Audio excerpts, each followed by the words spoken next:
la institucionalización tridentina, defensor de una muy estricta praxis moral, y que en su afán va a mantener un gran número de contenciosos en la ciudad.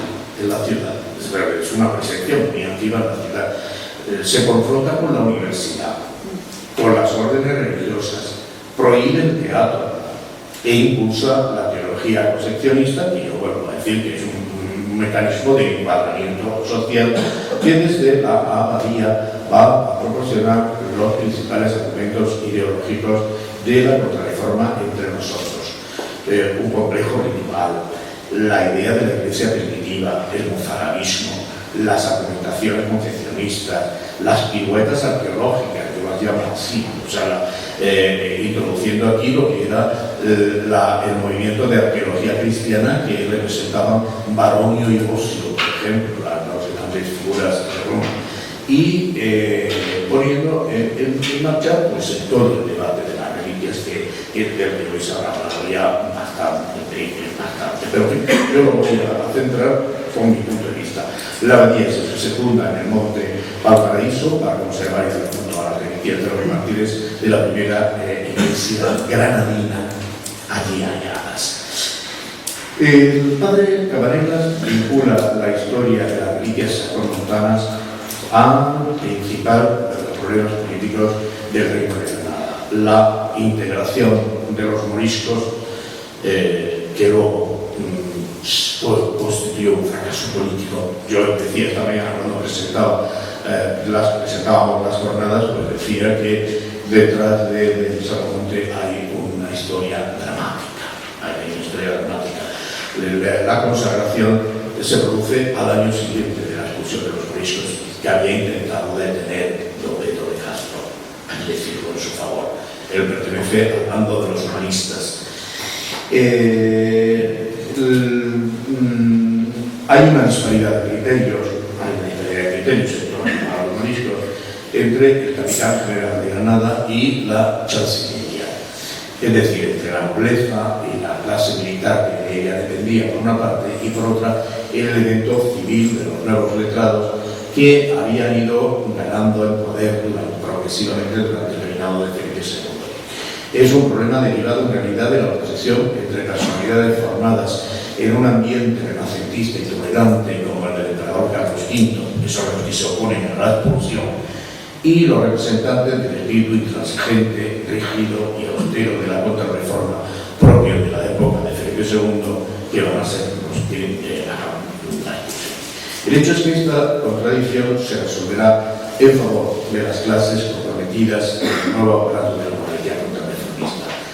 La revisión de los títulos de propiedad de los moriscos con prácticas vejatorias y en ocasiones verdadero expolio de la deterioración y la pragmática de 1566 ocurrieron en una práctica político-jurídica de la intolerancia van a llevar a la rebelión de 1568, la primera gran guerra civil de España, una guerra cruel y dramática que se vive entre 1568 y 1571 y que obliga a traer a los tercios, a los célebres tercios, a combatir las alpujarras y a la presencia de don Juan de Austria y del duque de Alba.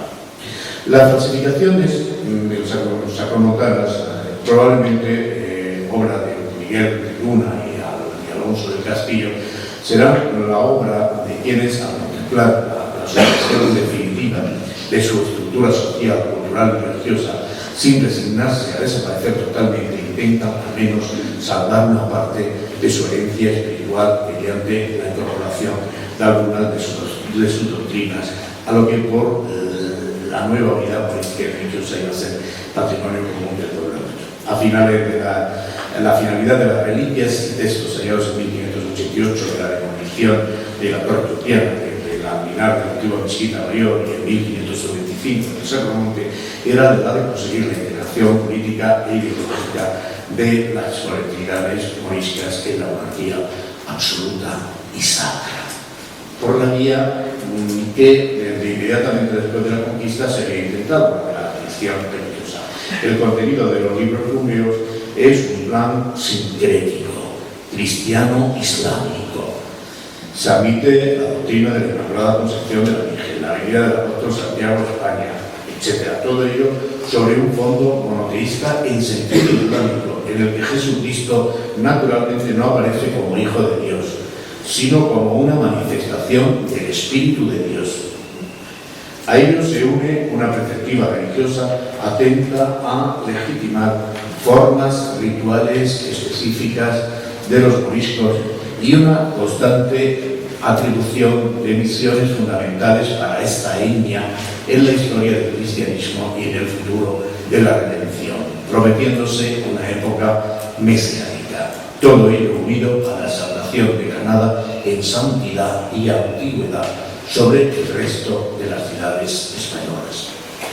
Los hallazgos harían de proporcionar al arzobispo Castro una compleja argumentación legitimista a utilizar en sus intervenciones constantes en la ciudad. Yo digo que hay es una contraimagen simbólica de la ciudad. El Sacromonte es lo que Castro quiere que sea la sociedad contrarreformista y la ciudad contrarreformista. La más completa expresión la hallamos en los desarrollos historiográficos que se producirán en torno a la abadía, en especial en la historia eclesiástica de la Santa Iglesia Metropolitana de Granada, de Antolínez, colaborador del fundador, primer abad y obispo después, para la que se graba en cobre, así como para conservar los textos de los libros plúmneos por Alberto Fernández, por Geila, por Luengo, estudiándose exhaustivamente, lo tengo además impreso por el profesor Moreno Aquino. Unos discursos y un conjunto de planchas que contienen un completo programa político eclesiástico, arqueología, representaciones de la ciudad, antigüedades y monumentos, martirios antiguos y recientes, alegatos sobre el rango político de la sede a través de los episcopolios, de exhaustivas series de obispos desde la fundación, y sobre todo resuelve categóricamente los problemas del origen de las iglesias de España y Granada y proporciona la prueba histórica de la Concepción Inmaculada. ¿Cuánto llevo? ¿Media hora? Sí. Pues pongo un broche. Aquí hablaré de las cruces, hablaré de las cruces y sobre todo con eso seguramente ya terminaré. Y un parrafito para apostillar lo de la contraimagen simbólica de la ciudad.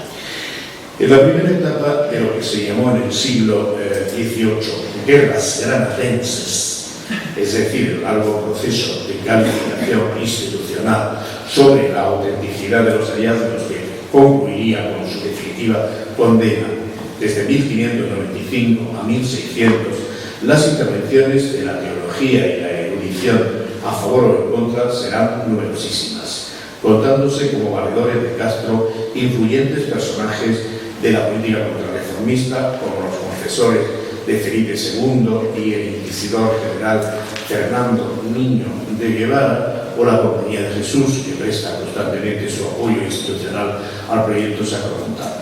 Pero lo importante es que Castro ha definido en torno a las Santas Grutas un espacio ritual que concentrará las prácticas religiosas de la ciudad contrarreformista. Peregrinaciones con fines votivos se organizarán por la aristocracia o las organizaciones corporativas, aportando cruces que dejan implantadas en el monte Valparaíso. Cuenta Haggerty, llegaban a un número de más de 1.200 cruces a fines de 1596. La primera fue colocada el 4 de mayo del mismo año. A veces las procesiones no tenían solamente un carácter religioso, sino un marcado aspecto aristocrático. Se cuenta que la duquesa de Sesa organizó una procesión de más de 1000 mujeres que subieron precedidas por un coro y músicos a las 2 de la mañana para implantar la lujosa cruz que hizo fabricar. Fin de la cita de Haggerty, y añado yo, y vestidas a la antigua. así que iban vestidas como romanas, ¿no? La Sesa y sus acompañantes. Hoy de estas, de entre las grandes cruces, solo quedan 4, la de Ismayoz, la de Cañoneros de la Alhambra, la de los Charapanes de la Plaza Nueva y la Plaza de Marramba, y la de los Hermanos de la Natividad de la Madre de Dios. La columna frente al horno de San Isidro es de 1785 y fue donada por el caballero 24 Pedro Pascasio.